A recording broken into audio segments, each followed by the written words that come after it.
So good evening, parents, students, and Nubi Education Canadian boarding school representatives. My name is Anne-Marie Abebe, and I'm the Student Placement Manager at Nubi Education. Welcome to our virtual information session and panel discussion. We are so thrilled to have you on here, and we're looking forward to receiving updates from our Canadian partner boarding schools. I'm going to be the moderator for this event, and the event will first of all start with presentations by our 4 boarding school representatives, the delegates will introduce themselves and their individual schools, and they would go on to talk about their COVID-19 responses for fall 2020 intake. And after the presentations have concluded, we will move on to the question and answer session. And parents and students, there's a chat box at the bottom of your screen. So whilst the presentations are going on, you can type in whatever questions you have, and I will read them out to the delegates for them to answer during the Q&A session. So without further ado, I'm going to pass on to the Nubi Education Executive Director, Mrs. Rose Omonobi. Thank you, Anne-Marie. Good afternoon, distinguished ladies and gentlemen. I'm delighted to have you today to our second information session with Canadian boarding.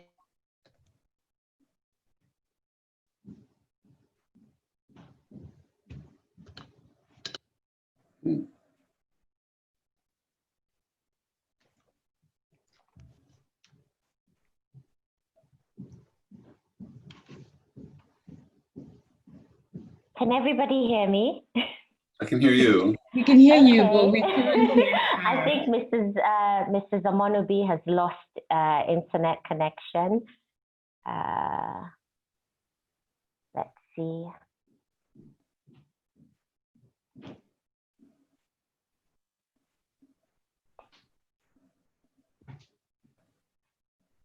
Oh, okay. So I'm just gonna take over for her. Okay, so yes, welcome to this session.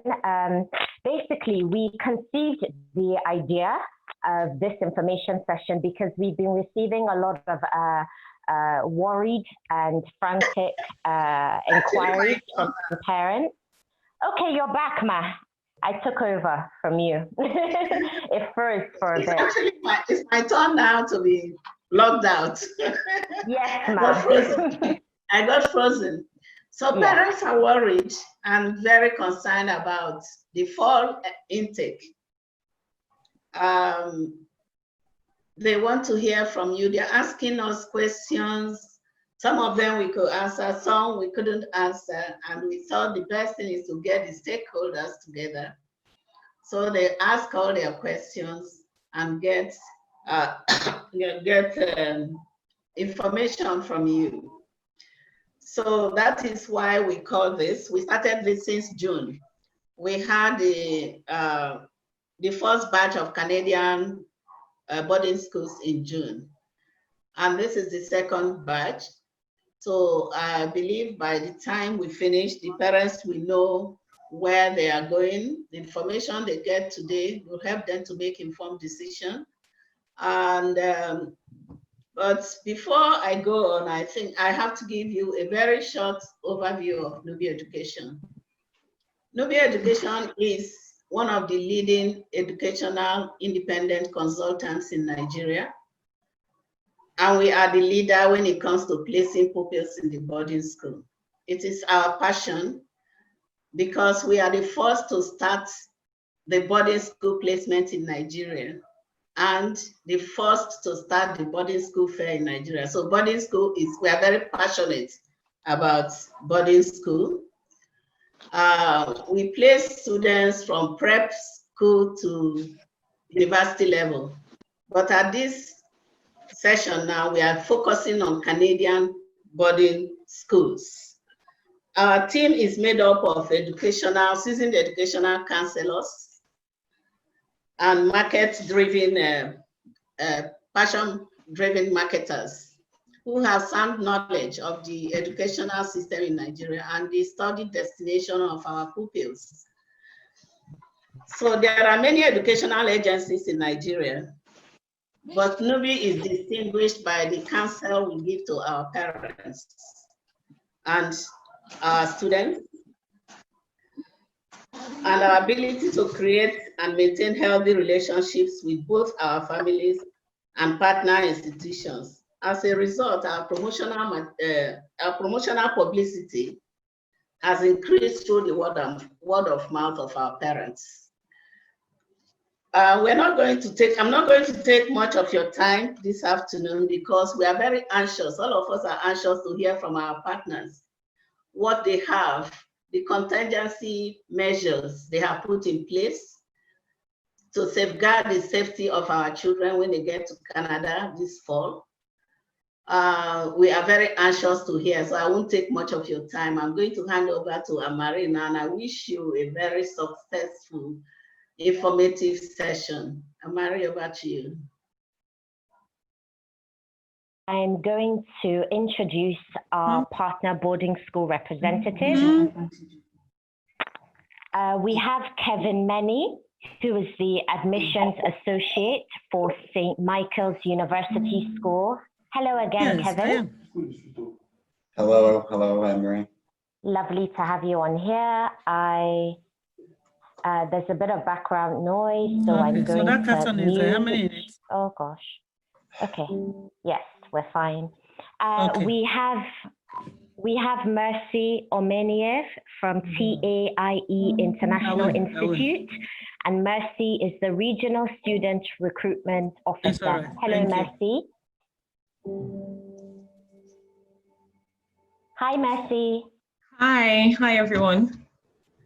Thank you so much for joining the session. We have Louise DePrisco, who's the Director of Boarding Admissions and Programs for Ashbury College. Hello again, Louise. Hello, nice to be here. Lovely to have you on here. Thank you.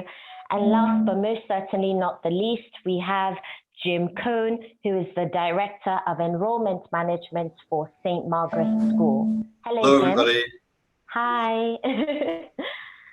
Okay then, so just some house rules for our delegates to be aware of.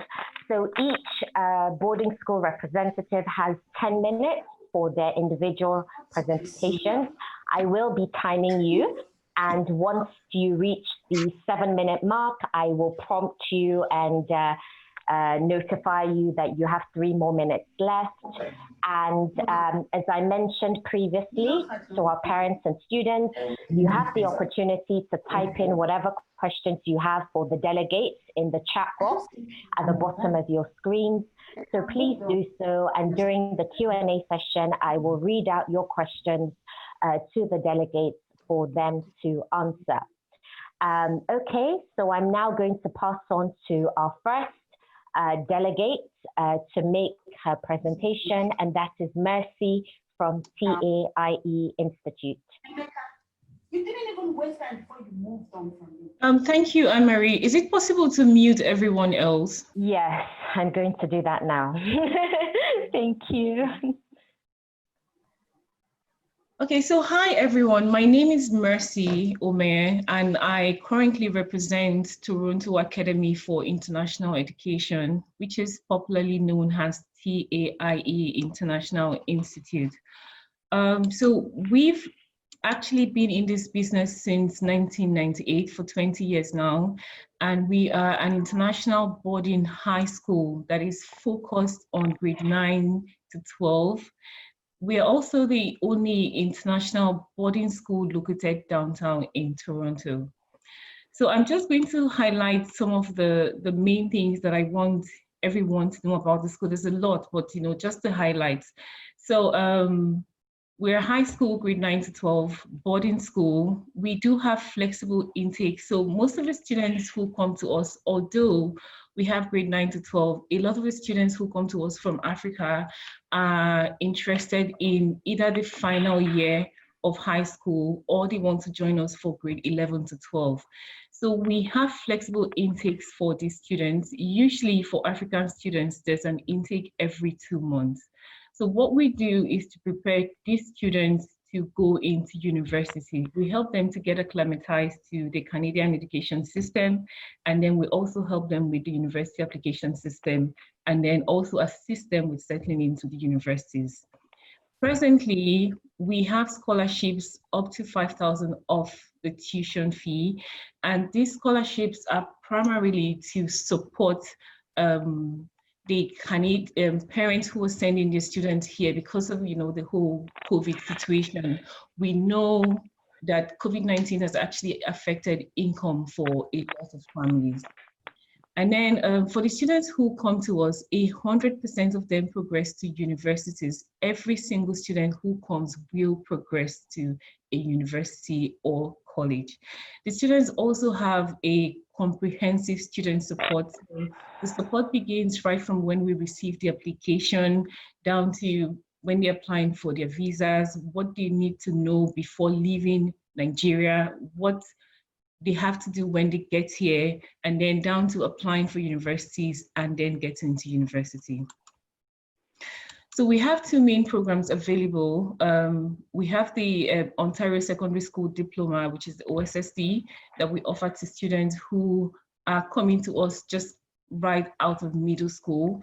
And we also have the University Preparation course, which is also known as UPC, which is for students who come to us for the last year of high school. So depending on what level of qualification or how far they've gone in high school, we know where to place them.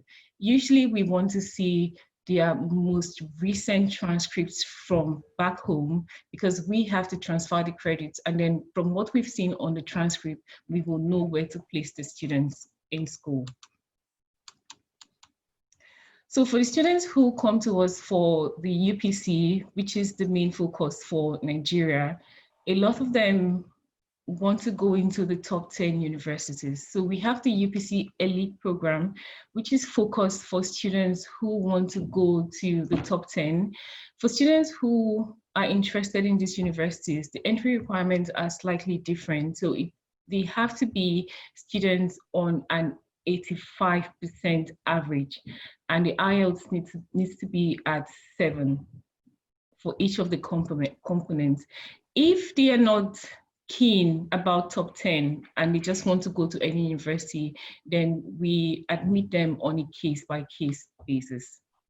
Then I also want to talk about the services that is offered to the kids. So right before they leave home, we introduce them. Usually we have a pre-departure briefing where we introduce them to life in Canada, what they need to know, things they need to pack, especially in terms of clothing and food, because Nigerians, we like to carry so many things. So we just let them know the things that would be taken away from them at the airport and the things that they shouldn't bother coming with. There is a pickup service for the children when they arrive. So we will pick you up at the airport. We just need to know what the itinerary is. And then we pick you from the airport and take you to the accommodation and place them there. Right now, arrangements have been made for the school to resume in September. So we've arranged the classes in such a way that the 6 meters social distancing is in place. But for Nigerian students, they will probably be coming in November just because of the visa and the fact that the border is closed. So for all the students who are coming now, they have to quarantine in a hotel for 14 days. And we've made some arrangements with the hotels downtown in Toronto to give special prices to our students. So if any of the students is coming between September, November, and January, we have this plan in place. We'll pick them from the airport and take them to a hotel where they will quarantine for 14 days. And then after 14 days, they'll be introduced to the school's dormitory, of which we have 5. And each dormitory has lockdown procedures that all students must obey because they've been quarantined, and also for their safety and for the safety of those in the accommodation.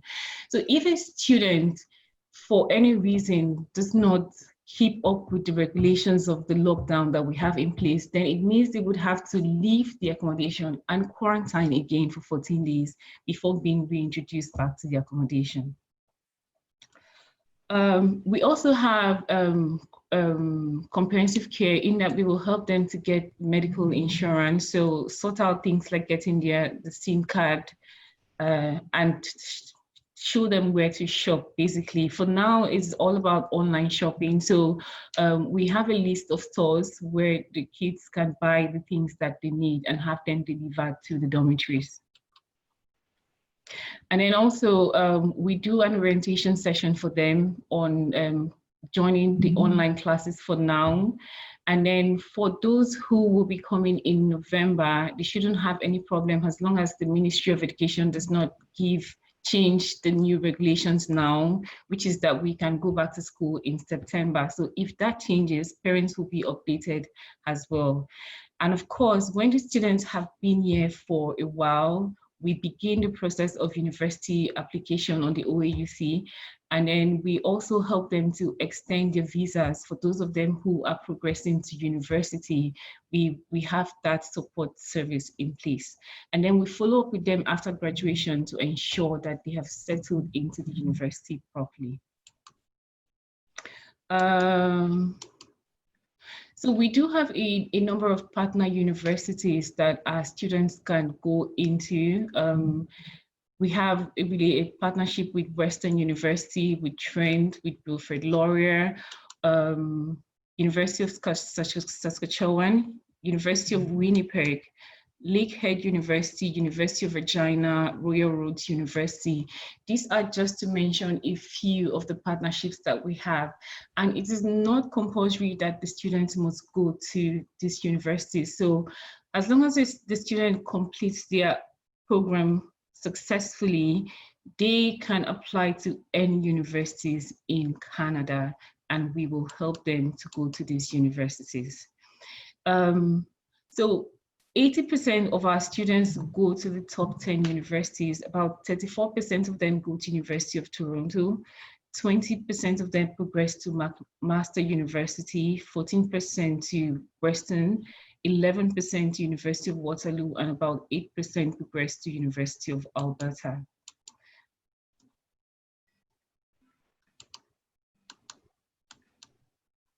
So that's. You've got 3 more minutes, Mercy. Thank you. And that's the most information. So if a student would like to apply to the university, at least they can send either an email to Anne-Marie, or they can visit the website or send me an email. So I'm open to questions. Thank you so much for your presentation, Mercy.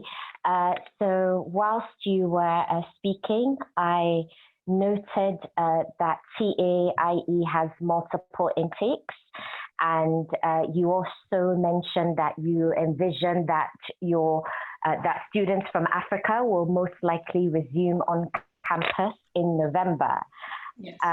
So the fact that the school, admits students, regularly during the course of the year will definitely be very beneficial for students from Africa who might face logistical difficulties around travel. As you're aware, the ban on international flights in Nigeria has not been lifted. And, in addition, there's still a bit of uncertainty with regards to applying for study permits.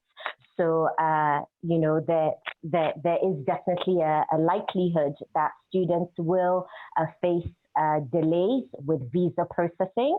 So it's great to know that, you have different intakes in place to accommodate students whenever they are able to travel to Canada. So thank you so much for that. Those students who right now it's November, but for students who cannot make it to November, because we do know that it's possible that there will be a change, they are allowed to defer the admission to January. Yes. They cannot come in November, so they can defer for the next two available intakes. Yes. Or they have the option of starting their classes in Nigeria online if they prefer. And then when they're ready to travel, they can come to Canada and complete the rest of the courses. Yes. Thank you so much for that information. So now we're going to move on to Louise DePrisco from Ashbury College. Thank you for that introduction. And I'm really pleased to share with our families some information about Ashbury College, and then, of course, how we're mitigating the COVID situation. So I'm going to, with your permission, share a screen here. Can you tell me when you can see this? Yes, we can see your screen. Ready to take on the world. Okay, very good. I'm going to try and, this is a presentation that I normally take a lot longer with, so I've abridged it and I'll try to go through it quickly. So Ashbury College is a well-established school in Canada. We're almost 130 years old, very prestigious school in the capital city of Canada, in Ottawa. There's 5 things that I usually highlight with families, international boarding families, and certainly with students from African nations, as being the things that our families seem to appreciate the most. First of all, our location in Canada's capital city. We have a very, very strong international academic reputation. We offer the OSSD as Mercy has at her school, but we also offer the IB as an alternative program, the International Baccalaureate. We're also known for not only the diversity of our student body, but also pluralism and the community of international engagement within the school. We have long weekend programming, which this year, more than any other year in the past, is going to be essential to families, and really superior boarding facilities that we're very proud of. The quick map here just to show you where we are located in Canada. Unfortunately, that dot is not quite on the right spot. It makes us look like we're in the province of Quebec when we in fact we're in Ontario, but we're right on the border. The other side of the river is Quebec from Ottawa. Just a couple of pictures to show you what the city of Ottawa looks like in different seasons of the year. On the left, that picture is not meant to terrify you, but hopefully to excite you that a canal that is used for boating in the summer months becomes the largest skating rink in the world during the winter, and it's right downtown, and it's quite an amazing facility that we have here and that our students enjoy. This is just a quick picture of our campus located in the in Rockcliffe Park, which is a very prestigious part of the city where most of the embassies from around the world are located. We're only about a 5-minute walk from where our Prime Minister and our Governor General live. A couple of pictures of some of the inspiring locations within the city of Ottawa, museums, galleries. Again, these are things that our students really appreciate having access to. As is the case with most of the schools that, or all of us at probably 100% university placement, we're most proud of the fact that in addition to that, 86% of those students graduating are actually admitted to their first choice of university, whether that's in the UK, internationally, the US, or in Canada. So very, very high level expectations of our kids. And then with our rigorous program, they're able to accomplish those dreams. Just a little quick slide here promoting the IB International Baccalaureate, which is a 2-year diploma program, not required, but it's a very popular program in our school, offered in grades 11 and 12. You cannot come halfway through it. The students need to do the full 2 years. Our students perform incredibly well on this because of the rigor of our program and the rigorous screening application process we have for applicants. These are our scores for last year. I don't have the most recent ones for this summer updated yet. My apologies for that. But we certainly outscore the world average by a significant amount. Diversity and pluralism. We have 20% of our student body come from different countries. Most of our students are Canadian within the school, but this year they came from a total of 66 countries in the school. And within boarding alone, those 109 students came from 41 different countries. So that's diversity. Pluralism is the fact that then they get along and they become, all of our students get along well, become a family of respect and appreciation for one another. This is a quick quick demonstration of where our students come from. You can see 41 countries, 109 students from around the world. Part of the secret to this is to not have any one country that that dominates and that we have too many students from. I don't know if I can get that out of the way so you can see a little bit better. Okay.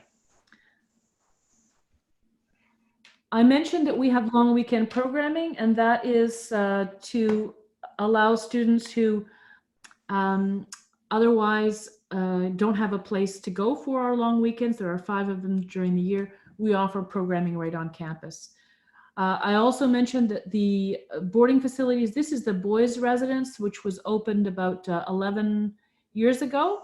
51 boys live in this residence, all in single and double rooms.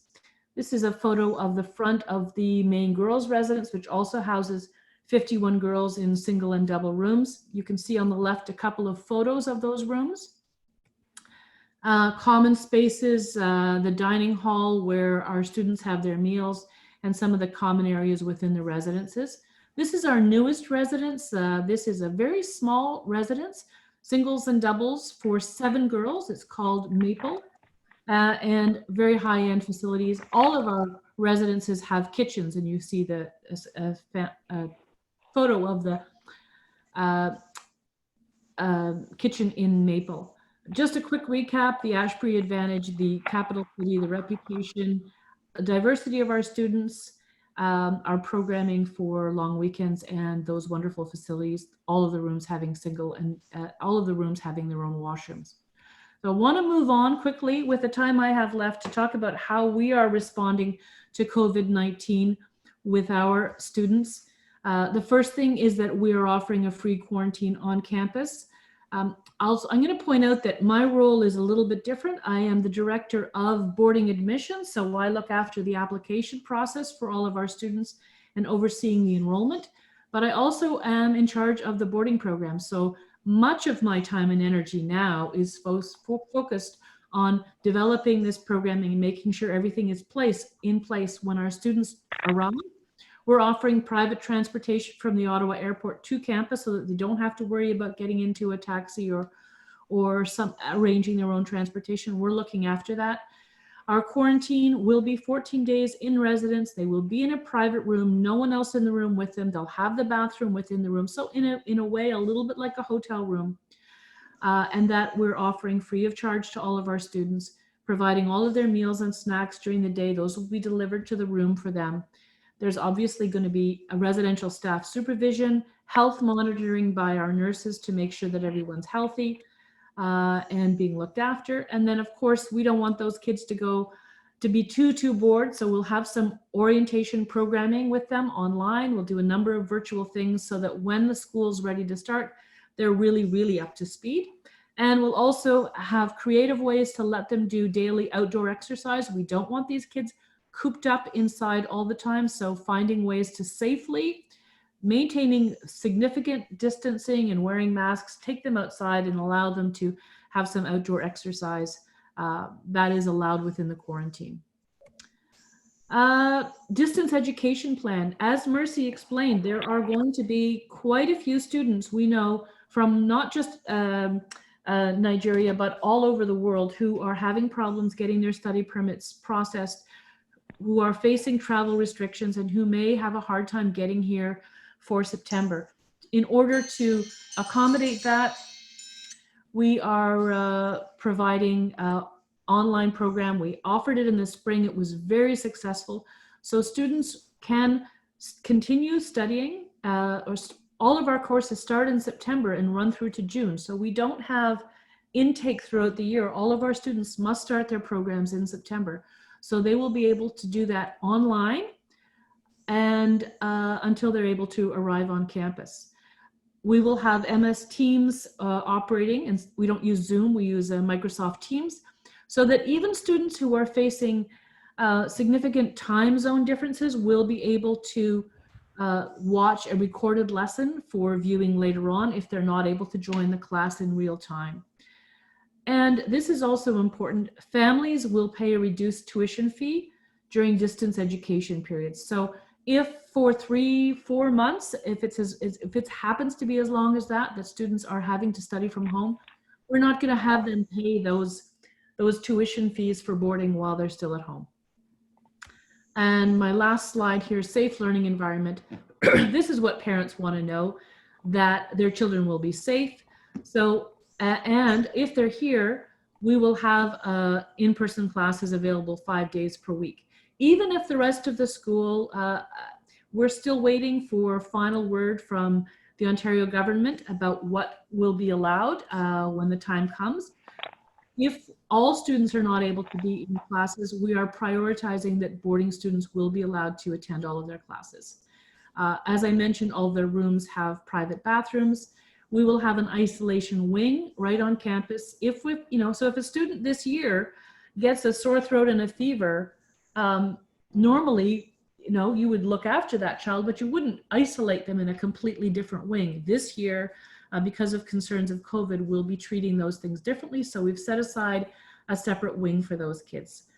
And if they need to stay on break for long weekends, and we do anticipate there will be some families for whom traveling back home in December and March, when we have our 2 week breaks, is not going to be desirable. We will allow those students to stay on campus during those times. So I hope I didn't go over too much, but that's my presentation. Thank you so much, Louise. So 2 things I noted. One, that you would be offering reduced tuition for students who are unable to travel to Canada and resume the term on campus. So, I mean, that is very good news, for prospective families. And then 2, that you have robust plans around implementing requirements for quarantine. A concern of some parents is, they're aware that their children will have to quarantine for 14 days upon arrival in Canada, but they might not have, family members or relatives, etc., whom their children can, spend that quarantine period with. So again, it's very helpful to know that Ashbury College, will be enabling international students to stay on campus during that 14-day period, and it will be free of charge. Okay, so I'm going to pass on to Kevin Meny of St. Michael's University School. Hi, thanks, Anne-Marie. Thank you for this opportunity today. My name is Kevin Meny. I'm the admissions associate here at St. Michael's University School on the west coast of Canada. Nice to see some of my colleagues there. Hi, Louise. It's been a while since we'll see each other on the road for quite a while, I think now. I appreciate this opportunity to talk to Nubi and to families here. And I'm going to do the same thing as Louise. I'm going to share my screen, and I'll put my timer on too to help you out, Anne-Marie. Thank you. So St. Michael's University School is located on the west coast of Canada. Kind of important to point out. Close to Vancouver and Seattle, and we're in a nice little tucked away area on Vancouver Island in the city of Victoria. Very accessible by many major airports as well, flying into Vancouver and a direct flight to Victoria. The nice thing about where we live, for the most part, we get some nice weather out here. We're one of the mildest cities in Canada. Less rain than Vancouver and Seattle, which is good as well, but we do not get a lot of snow. I think we have about 2 days of snow, and we shut down the city when we see snow, so it's nice. The nice thing about that is our students are able to get outside and enjoy beautiful British Columbia. They do activities like sailing and surfing and hiking and canoeing, and really get that Canadian experience. Every year, each class does go up island to Strathcona Park, which is about 2 hours away from the school, and they get to choose any of these activities to do. Obviously, with the COVID situation, these activities will be social distanced and altered accordingly, but we still know that getting outside with the COVID virus is a good thing, to have the fresh air and to have that distance. We're known as the urban boarding school because we are located in the city of Victoria. If you've never been to Victoria before, we are a very spread out city. There's not a lot of big, tall buildings and compact population. We're very spread out. So the students get to go out biking and go to the beaches and go hiking. Everything is within 10 minutes. The students can walk around. The city is very safe. I don't really lock my car on campus. Maybe I should, but we feel good about the students getting on the bus, going downtown, going to see a movie and coming back. So it's a very safe city to be in, and very nice for the students. So a lot of opportunities for them to go around. The school's been around for a long time. We were founded in 1906. We have approximately 600 students in our senior school. Senior school is grades 9 through 12. The average class size is 17 for up till now. Obviously, we will be spacing that out as we move forward. We offer 13 competitive sports. Our students last year had over 600 university acceptances. Most of our students are accepted to at least 4 institutions of their choice, and they get to pick at the end, which is nice. We have over 39 nationalities at the school.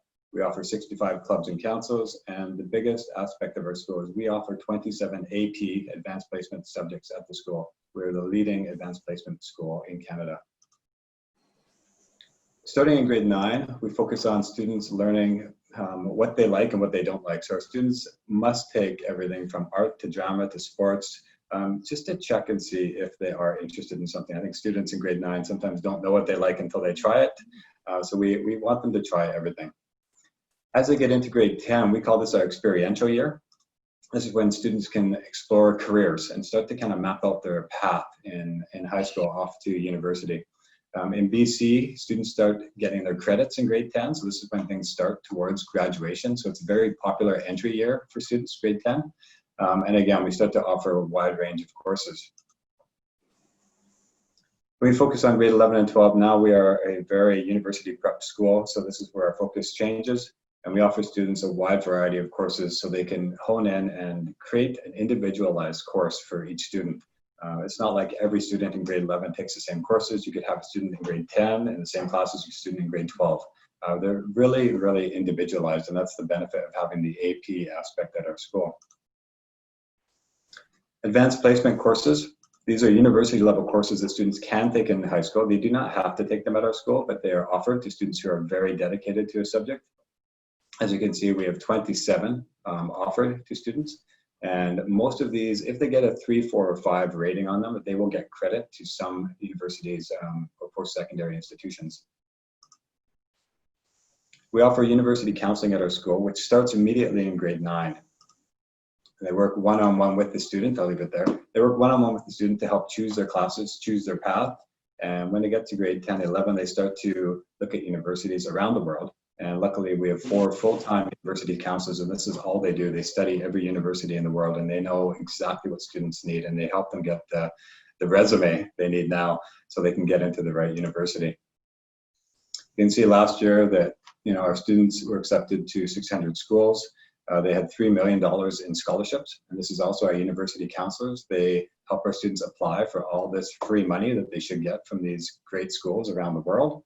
Schools across Canada, of course, U of T is a big one, McGill, but also some American schools. We do SAT prep on our campus, and we are also a testing center for those students that want to go to the US, and then also internationally. We go all around the world. We offer 13 sports that I mentioned. They're competitive sports and non-competitive teams. We feel it's important for students to be active. So even if you're not competing on the highest level, still having a chance to join the soccer team or join the field hockey team is a great thing. Students that are interested in arts, we have visual arts, theater, choir, photography. We also offer private lessons on campus. So any students that are interested in art can also proceed with that as we move forward. Just watching the time here as we move ahead. I think Luis and I are like skipping through quickly. So a lot of opportunities there. As we move to the student life, we do have 65 clubs at the school. We encourage students to start clubs as well. If it's not a club that they like, they can start their own club, and they're all student-led. So we believe in leadership and service at the school. And again, students are building that resume. So when they apply to universities, they have a wide array of opportunities. Healthy minds and healthy bodies. So we have a lot of support at the school. The top picture there is the Sun Center. That's where the students will be eating the meals. It houses about 300 students, but with the upcoming school year, we will be rotating the schedule to allow social distancing in the lunch area. Obviously, our staff will have to adapt and the cooks will have to be ready, but the meals will be alternating accordingly. We have a Howard Cafe, which is a student-run coffee shop. Down below, we have a student commons area that you can see there, which is also attached to our academic counselors and our personal counselors that are full-time. We have a health center that is attached to this building with a nurse. We have 2 full-time nurses, and we also have a doctor that will visit the campus once or twice a week and set up appointments. The location of our school is also a 5-minute drive to the hospital. So if there's any emergencies, we can't go to the hospital, but we have full health center on campus. We do have a chapel on campus. We've been around for a long time. And that's just a way that once a week the students go. It's just a way of community and building those bonds. Our boarding houses, we have 3 boarding houses that can house up to 250 students. This year we're looking around 200. Just like Louise, we are going to have an isolation wing. We're going to have an area that's going to be ready just in case an outbreak does happen. I think right now all the schools are learning that you have to be prepared. So plan A, B, C, D, E, F, G are all getting prepared right now just in case anything happens. Each room is 2 students in a room with their own bathroom. So there's shared accommodation with a single bathroom each. So sorry to interrupt, Kevin. You've got 3 more minutes. Thank you. Again, weekend activities, we try to get students out in the community as well. I'm going to move to this one and move ahead with the plans. So how we've changed for COVID, our long weekends and big breaks like Christmas and spring break, again, the same as Louise, we'll be having the option of students staying on campus. You know, instead of having to think about flying back in quarantine and coming back in quarantine, they will have that option and we'll make it available for them. When students arrive in Canada right now, they do have to quarantine for 2 weeks. So we do have hotels reserved. We have 3 hotels reserved right now. If families are arriving with their children, they can choose to be in the hotel or they could be in an Airbnb situation if they want to as well, but they must quarantine for 2 weeks. You know, that is out of our control. We are being very flexible on the arrival time. We know flights are not leaving some countries. We know it's very hard to get here on a specific date. So if students arrive late, we're fine with that. If they arrive in October, November, December, we are adjusting our schedule accordingly. We're moving from a linear system to now a semester system, so students can take courses when they arrive. Even a January intake is available right now. During the quarantine period, just so you know, we have set up daily interactions with the students on Zoom and other virtual events where we'll be connecting with them, getting them introduced to their host parents, introduced to staff, introduced to other students, and connecting. I think it's important when they're quarantined that they are actually interacting with other students. The last thing I will say is, because we are a big campus, when it comes to social distancing, we are able to separate students in the classroom and move the desks apart and use different areas. We have 4 full-size fields here as well, so getting outside is a big thing. And I think the biggest thing I will mention is this is an ever-changing situation, not just in Canada, but around the world, and everything's changing daily. So being flexible and being in contact with parents and letting them know that we will change according to what they need is the biggest thing for us right now. I think I've hit the 10-minute mark there. Thank you so much, Kevin. Okay.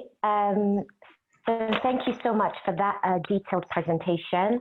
Again, I was taking notes, and so I noted that St. Michael's University School is a leading AP school in Canada. You offer 27 AP subjects, and that's the most AP classes in Canada. You have a global reputation for university preparation and character education, and students are able to, discover new passions in leadership, the arts, athletics, etc. And, Yes. Your recent graduates are, now studying at top universities around the world. Thank you so much for those details. So we're now going to move on to our last delegate, and that's Jim Cohn from St. Margaret School. Hello, everybody, and thank you very much for taking the time to watch us. I'd like to just make a few brief comments about St. Margaret School. It is also in Victoria, British Columbia, on the west coast of Canada. This is a small, welcoming school of about 350 total. We have girls from junior kindergarten all the way through high school, grade 12. Our boarding can start as early as 7th grade. Most girls come in 10th grade for the BC curriculum and then our AP offerings. We are, of course, accredited in British Columbia, and our teachers are accredited in British Columbia. I'd like to emphasize about St. Margaret's that it is exclusively for girls. We know girls, we teach for girls, we have special social and emotional learning program for girls, counseling for girls, boarding for girls. We know how to do this, and we do it very well. We have a 22-acre campus here in Victoria. It's a wooded campus. It's really very pretty, a little bit isolated, so we have plenty of room. And it is an all-girls STEM school. 2/3 of our graduates from last year will go into STEM subjects at university. Our university counseling is personalized, and we have also 100% admission success to the schools that our girls choose. Last year alone, for 20 girls, they had offerings of over $400,000 in scholarships. Universities do know that girls who come from girls' schools are confident and able to succeed and willing to really try. So we've got this going as a very strong leadership program and support. So since we're small, we can offer you personalized learning and personalized support. I'd like to offer you a video if I can make this work, and I will try to share the screen and show you a video. Can you see the video? We still see you. You see me? Okay, let's see. I'm trying to do this. Let's try that again. There we go. Now do you see it? St. Margaret is a place that I can find myself, what I want to do, and it's a small community, but like a great community. There's a lot of opportunities here, so no matter what you like to do, if you're sporty, like academic, or different interests you have, there's always something that's going to fit your interest. In the school, we have small class sizes, so I can ask lots of questions, like whatever I want, and teachers can communicate with students. If you're not doing great at school, they always try to see how you can do better. All the teachers know you. Like, even if you're not in the class, they know who you are. So it's good to have the teachers' attention, because if you need their help, they're there. Even if support from school or out of school, they're there, and they notice instantly there's a change in you. Everyone pushes you and encourages you to go to where you want to be, and there's nobody holding you down, so you can really be who you want to be. You're able to figure out a bit more about yourself, and I think in order to do well and accomplish what you choose to accomplish in the world, you kind of need to figure out what you need to do as yourself. You got to learn a bit more about yourself. When I came here, I was so shy, but then because people here are so nice and so kind, I found what I love to do, and so then it changed me. For international students, it's all away from home, so it's really nice to have a second home. It's a safe place for me to live. I have friends in Africa, I have friends in Caribbean, I have friends in Asia. It's great to have so many friends from other countries. And also all the girls here, once you make friends, they're lifelong friends, they're like your sisters. St. Margaret's because of the friends that become our family. St. Margaret's because it's my second home. St. Margaret's School because they really push you to get your dreams. St. Margaret's because you can be more you and you can find your future.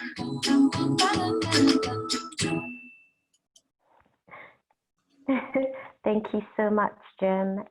That was lovely. Good. I'd like to just share a couple things about our COVID-19 preparations.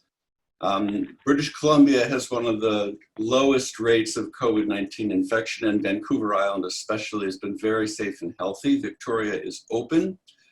The schools, according to the BC health regulations, will be open on campus. We have a large campus. We have plenty of space for social distancing. Girls will belong to bubbles in which they will associate with a sort of a family group of their own class and in their boarding house, and then they can eat together, they can be together, they can be outdoors together. For girls who come this fall, and we know that visa will be difficult, that's an ongoing situation, but the Canadian government is working on it. The Canadian government announced yesterday that international students will be considered essential travelers and they will be given priority access to visa processing. So ideally, girls can come on August 20 or 21, but since it will be difficult to get permits, we will take rolling admissions. We have the following procedures in place for quarantine. Girls will quarantine in bubbles here on campus, each in their own room. They will have all their meals, they will have boarding staff there, nurse on campus to do the daily checks that are required by British Columbia. Since we have a lot of space here on have a wooded campus, girls can go outside for exercise and will not be completely isolated. This is not a hotel situation. So since visas might be difficult this year and we understand that there's going to be a slowdown there, we will take rolling admissions and we will arrange for quarantine when you can arrive. We are still working with the ministry to understand how we can keep girls connected until their visa permits come through and they're able to travel to Canada. I think that that will cover our quarantine preparation. We will have the social distancing in place so that everybody can be on campus in person for school full time. This will not be a shared or hybrid program. So again, if I could just repeat, it's a small all-girls school with personalized attention and personalized support. That's what we can do. We know how to educate girls. We're good at that. And if that's something that we can really give girls a boost, give them the confidence to become inspiring women. Thanks. I'll take questions later. Thank you so much, Jim. It's wonderful to know that, St. Margaret's, is implementing measures to ensure social distancing, in the boarding houses and in communal areas. So we know that St. Margaret's is a wonderful all-girls school. You have a small student cohort. You have a strong reputation in STEM subjects. And, you really focus on developing leadership and confidence in girls in order to make them believe that they can achieve, anything. We're now going to move on to our question and answer session. But before that, I would like to say a very big thank you to all of our delegates. Your presentations were very informative. We know that you place great value on international students. You have informed us that international students are more than welcome, to your schools this fall 2020, and you are committed to ensuring the health and safety of international students on campus, and at the same time providing quality education to students, whether that is on campus or via virtual learning. So we're now going to move on to the Q&A session, and I will start off by reading the questions in the chat box. Okay, no questions yet in the chat box, but I did receive some private messages. Okay, so what steps with regards to the questions, they are not directed to any delegate in particular. So whenever I read questions, any one of the representatives can, answer them. So the first question I received is, what steps are being taken to ensure that the boarding houses and communal spaces are regularly cleaned and sanitized?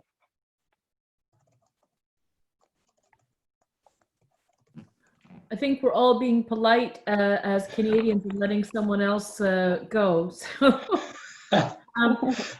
I'm happy to answer in general, because I strongly suspect that we're all doing very, very similar things, but please jump in, anyone else, if you have a different answer. We've, of course, our cleaning staff and cleaning protocols will be significantly increased. We take our direction and our lead from our province, in our case, it's Ontario, the Ontario Ministry and their directives, Ontario Public Health. And then in our region, in the city of Ottawa, they have their own specific directives. So we're making sure that we, at the very least, meet all of those standards, and where possible, that we're going to exceed it. So the other, so in addition to, daily and throughout the day cleaning, having individual rooms is going to be very helpful. For the initial period starting the year, we have decided, and I suspect other schools will be similar, that common areas, we have, as I said, a kitchen in each residence, we have common areas. They are not going to be used in the normal way. So the way that students are used to going in and it's their home, that's their kitchen, that's their common room, going and being able to interact and be social in those areas is going to have to change. And what we're looking at doing is doing it by a smaller bubble. So, or cohort is another word that's being used for that. So our residences are divided into 4 wings of about 10 to 12 students. And that seems to be an acceptable number that can cohort together. So in other words, we may say, okay, this particular wing, you can go and use the common room. They, of course, have to do social distancing. And then when they leave, we will clean the surfaces that need to be cleaned, and another group would be able to come. The kitchen, I think, unfortunately, is going to have to be off limits for quite a period of time, because there's just too much in the kitchen that the students all use and all have access to. And it's not, unless we had a cleaner standing in the kitchen all the time, going around and spraying and wiping down everything that had been touched, that's not a sustainable thing. Same with laundry. We're going to have schedules for because the students do their own laundry. So areas that students share, that's going to be the tricky part within the residences. And then within the school, there's a whole protocol of cleaning and distancing within the school that's going on. I'm going to step back and let anybody else jump in.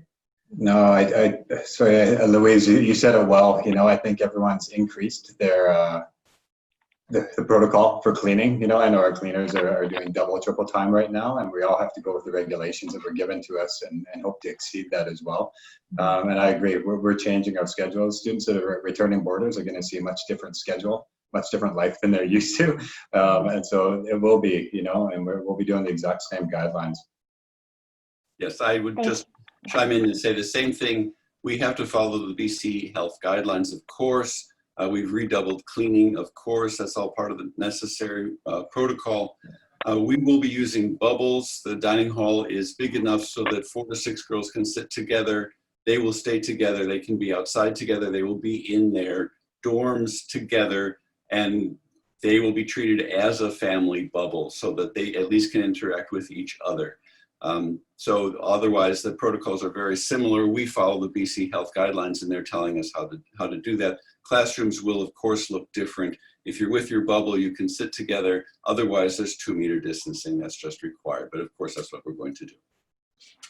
So for us, the process is similar as well. Because we have different kinds of dormitories and accommodations.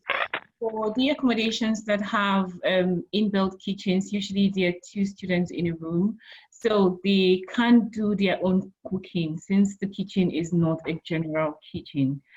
For the accommodations where we provide in-dining, the dining is closed and the students have the menu a day before so they can decide on what they want to order, and this is delivered to the rooms for them.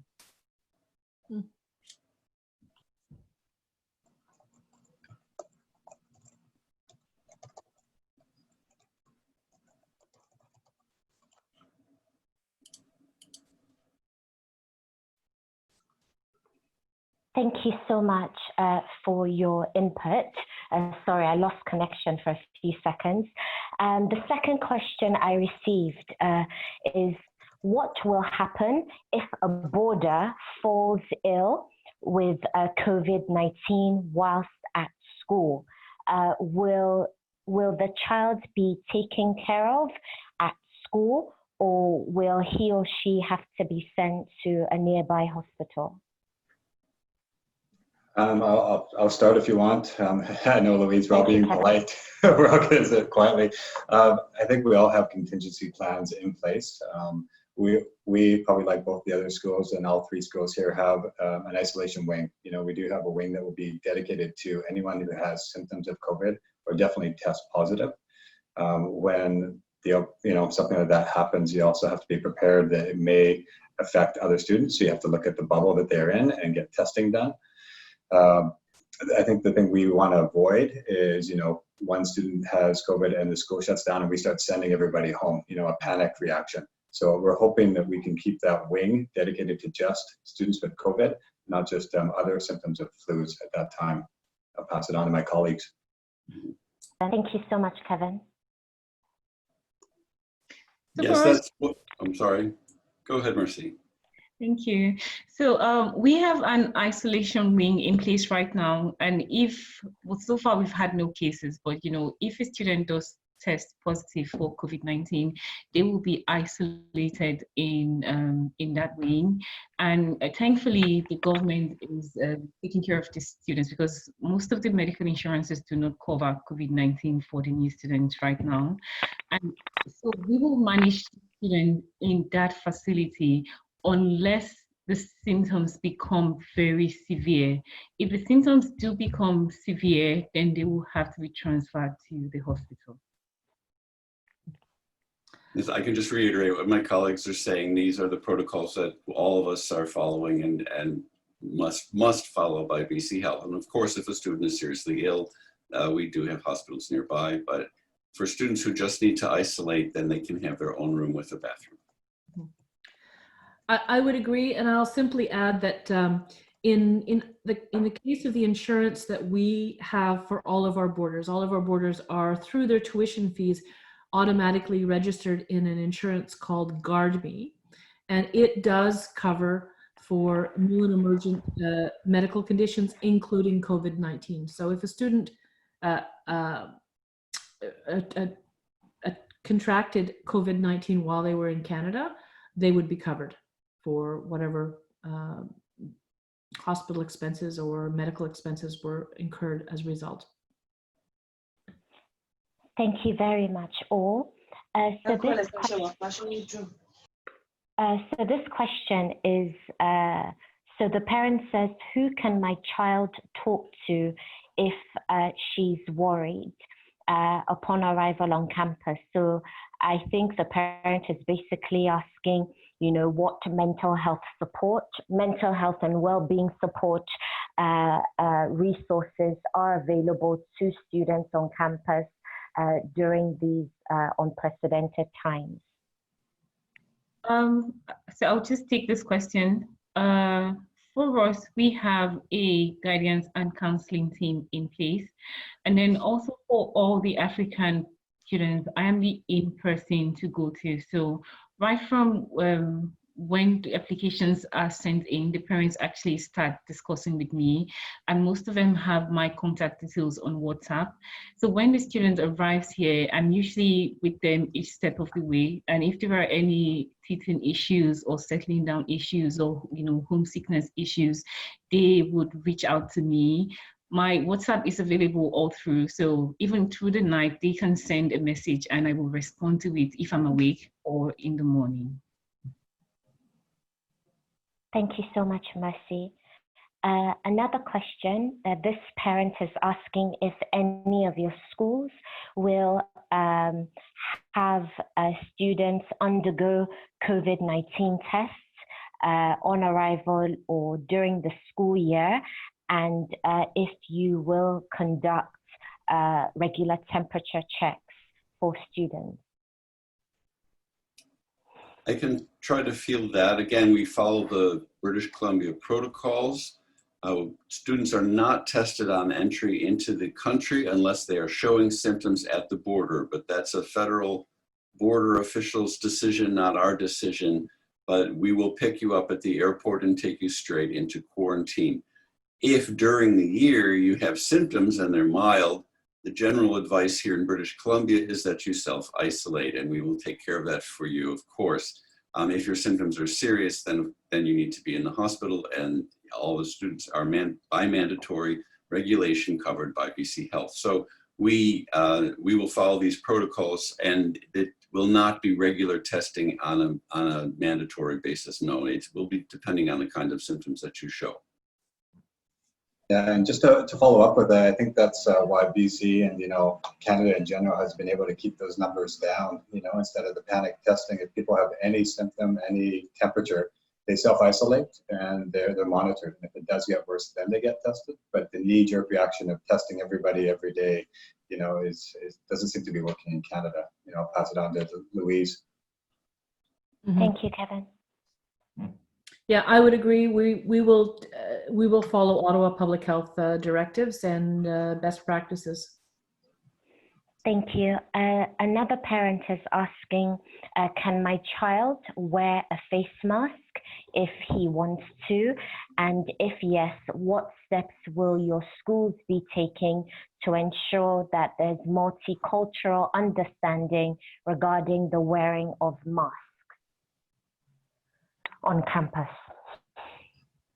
I'll take that. So we already had a multicultural understanding in place before COVID-19, because you will find that most of the schools are international schools with students of different nationalities.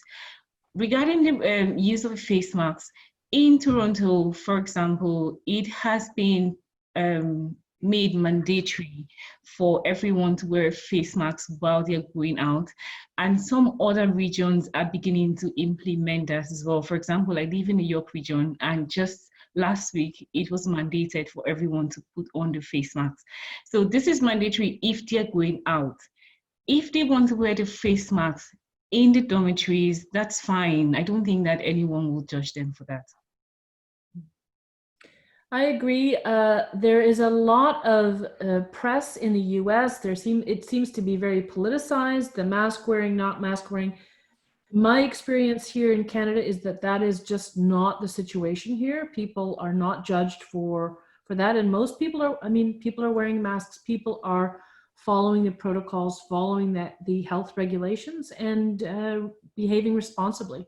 So a student who's wearing a mask will not be judged for that. And if they're in a place where they're supposed to wear a mask, we will make them wear a mask.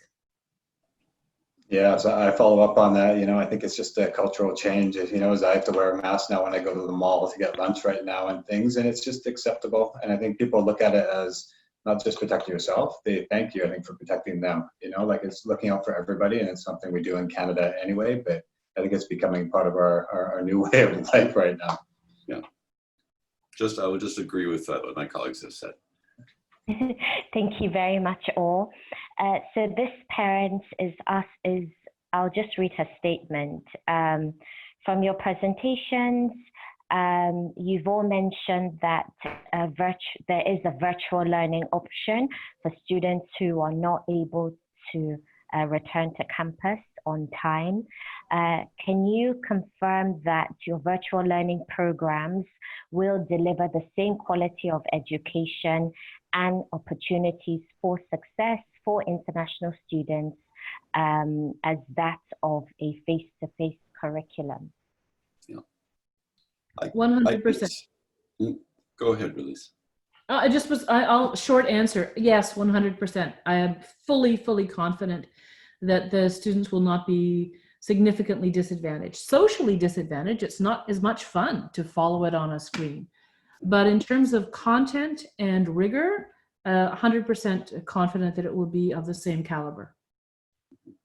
And then just to add to that, you should know that most of the schools, I think, have been running the virtual classrooms since March when we went on lockdown mode. So we've had time to practice and, you know, see what the issues are and fix them. So by the time the students resume classes with us in September or November, whatever the case may be, we would have addressed whatever issues that, you know, they were. So they should be fine. Thank you very much, both. Okay, yes. So on the just buttressing what Mercy mentioned, that all schools, you know, were forced to close early in March, and you know, face-to-face classes had to transition to online learning. How did your, you know, current students adapt, you know, to this? To the new normal, you know, having to conduct their classes online, you know, were they motivated, you know, to join online classes? Were they engaged? You know, did you provide, you know, co-curricular programs online? You know, how was this organized? I would say that, you know, the schools that are on here today were held at a high standard in Canada compared to public schools, you know, so we're expected to deliver at a high standard, and our teachers know that, and our staff knows that, and the students, they know that too. So I'm sure I'm speaking for my colleagues too, that the staff adjusted quickly and did their best and actually exceeded probably expectations with students, and we have positive feedback, as I'm sure all the case schools did as well.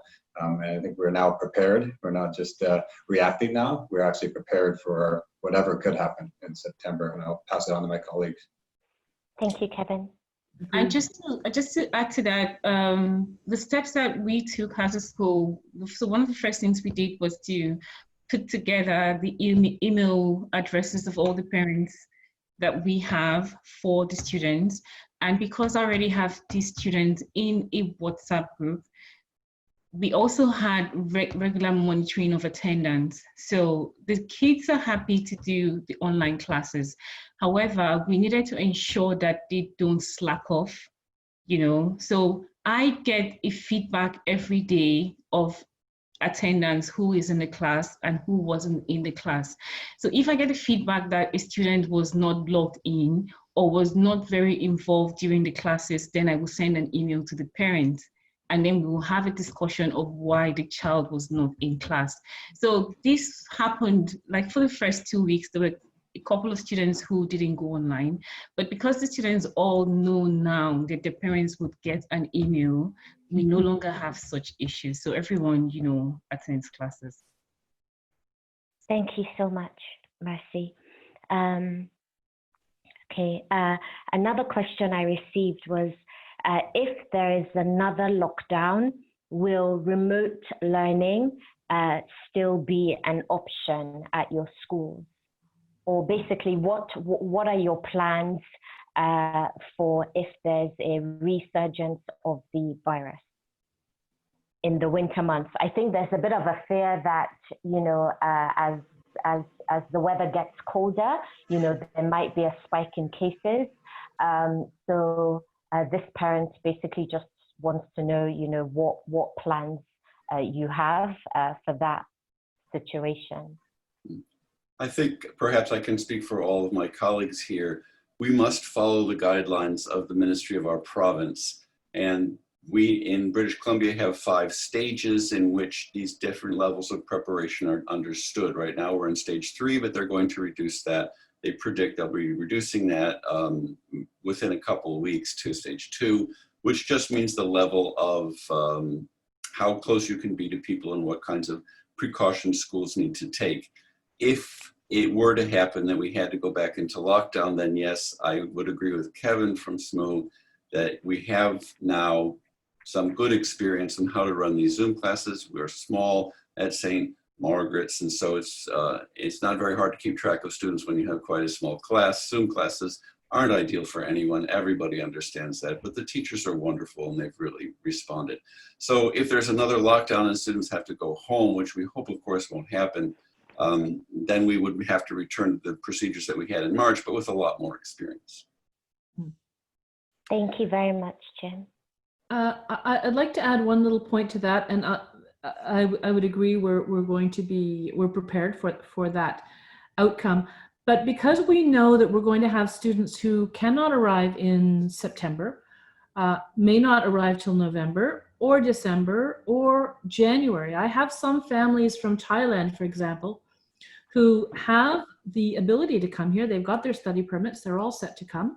They're returning students, but their families are not comfortable with them traveling at this point. And so they have said, we're going to send our children in January.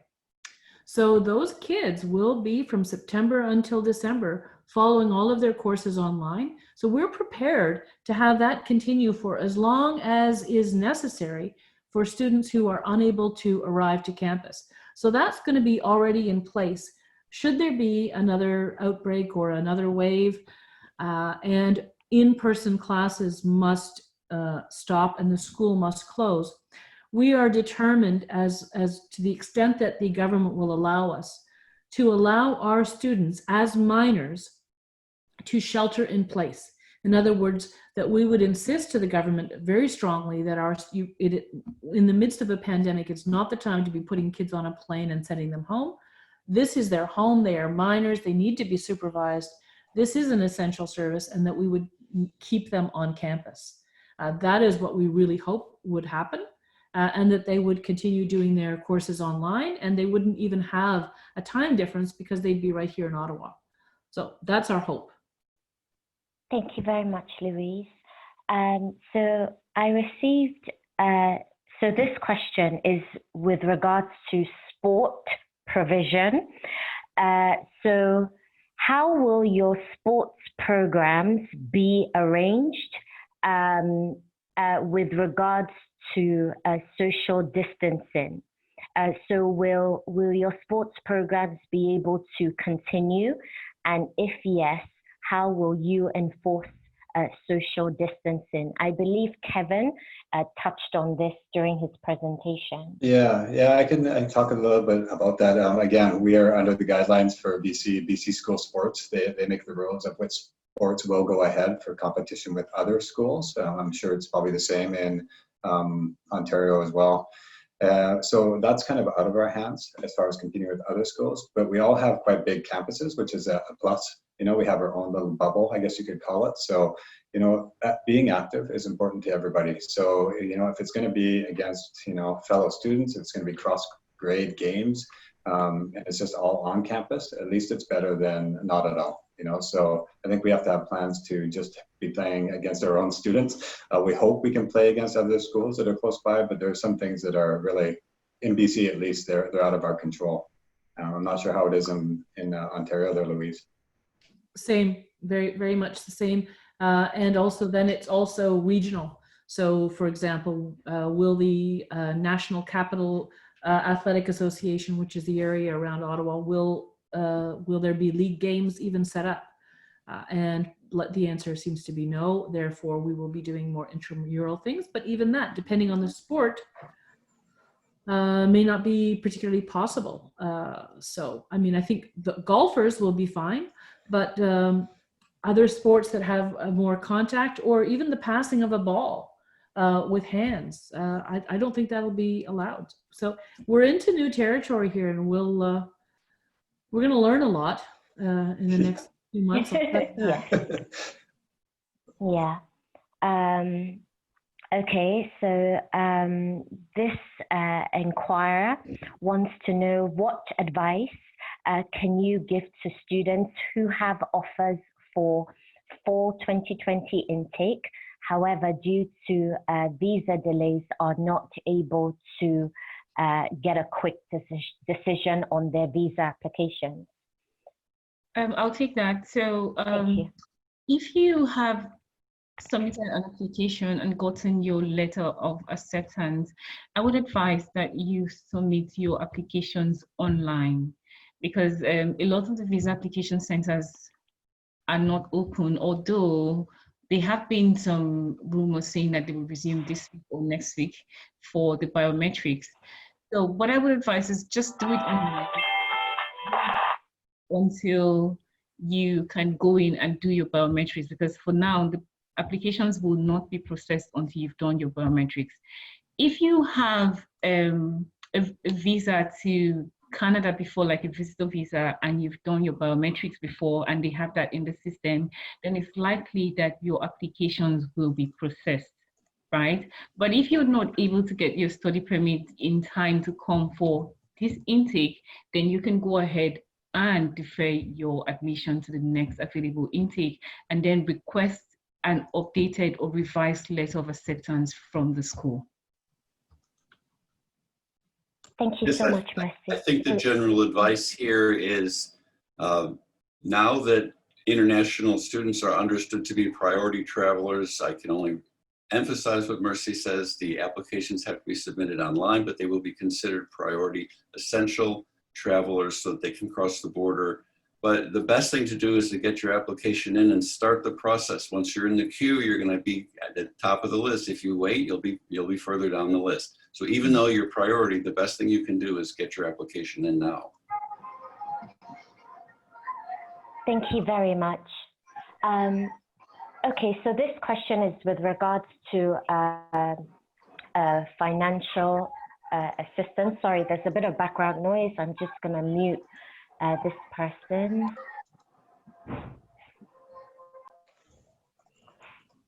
Thank you. Okay, so I know Mercy mentioned that TAIE is offering a $5,000 discount for all students. So, I mean, it's wonderful to know that your school understands that families, you know, have been impacted, you know, by the pandemic, you know, and some individuals have had to, you know, receive significant pay cuts. Others, you know, may have lost their jobs. In addition, the fluctuating exchange rates, you know, is not helping matters. And a lot of families, you know, at this point in time are unable to afford the full cost of education. So,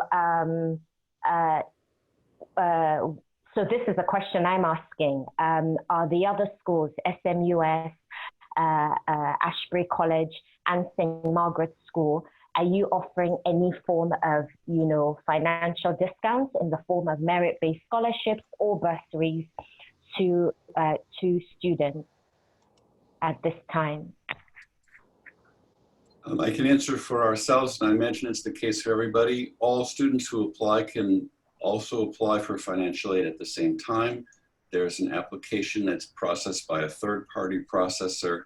Once we receive that, then that will be based on your most up-to-date financial information. So unfortunately, I understand it's very tough times. If you've lost your job, you've had a reduced income, that will show up on the forms that you fill out. Scholarships and bursaries then will be decided based on that information. It takes about 3 weeks to process that, but of course, this is all part of the process. It's part of the regular process and it's part of the process now. That hasn't changed. If your income has changed, then of course your financial profile will look different, and we will be prepared to do more for you.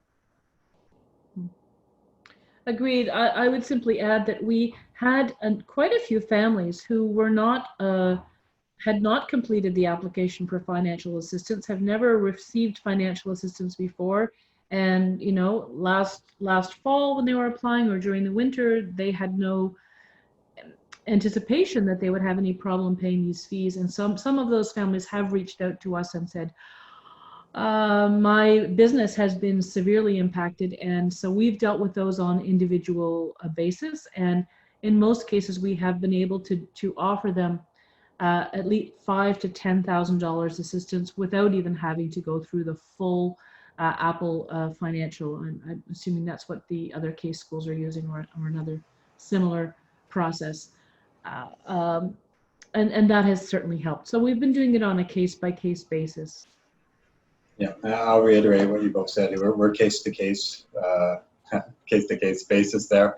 But also we did set up a COVID fund through our parent support group that, so to kind of expedite some of this, when families are really affected by COVID, they can apply that way, and it's a lot faster than Apple Financial. But I think the thing to say to parents and families is we are flexible, and it's case to case, and they just got to reach out and they have to be honest with us, and we'll do the best we can. I know all the schools, we want to help the families. And then just to add to what I said, in addition to the $5,000 scholarship that we do have a process in place where we discuss with parents who do not have all the fees on hand and probably want to pay in installments. So this is a case-by-case discussion where, we look at how much the tuition fee is, how many installments do you want to pay the tuition fee in? Can we accommodate the request? Do we want to cut it down to maybe 2 or 3 installments? And a discussion of the visa application, because in most cases where the tuition fee is not paid in full, it usually impacts the visa application. So, we consider all of that with you. Thank you very much. So we've now come to the end of the panel discussion. Looking in the chat box, I've received a few messages, from parents saying that they would very much love to receive your presentation slides, to those who shared their slides. So just to let you know, everybody, we will be sharing this video recording with all participants who were able to join in this session, and also individuals who registered for the session but were otherwise unable to attend. Once again, I would like to say a very big thank you to all of our delegates. Your presentations were very informative and enlightening. We know that your schools are going to provide a safe, welcoming, and inclusive environment for all your students, and you are all committed to providing a rigorous and strong education program for students. I'm now going to pass on to the Nubi Education Executive Director, Mrs. Rose Omonobi.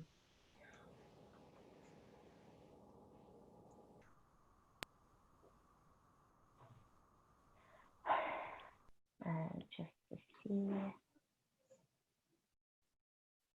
Ma, it seems you are muted. Please, could you unmute yourself? Wow. Yes, ma. Okay. We thank God for the end of this information session. We thank all our panelists for taking time out to share with our families their invaluable resources, and to reassure them that despite all odds, despite the pandemic, Canada is still a safe study destination. We are happy to hear that from all of you today. I also want to thank our families that took time out to stay 1.5 hours with us. I believe that you received information this session most helpful in making informed decisions on your study plans. I thank the Nubi staff, Amari and the team who have worked tirelessly to get this sorted out. We are very interested in helping our parents. I hear some of you have been asking about scholarships and bursaries, discounts.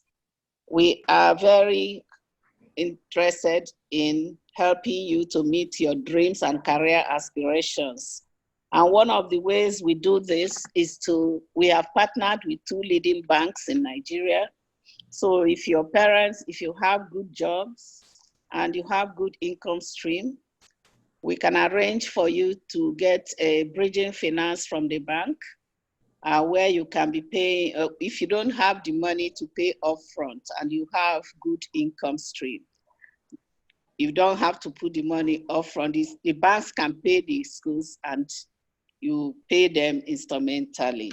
You work out the payment terms. But you know, the banks want to know the source of income, the source of payments is very important to the banks. So you have to have a good source of repayment. Just to let you know, like Marie said, this session is recorded, and we'll be sending the recordings to everyone that is here and those that have registered and not here.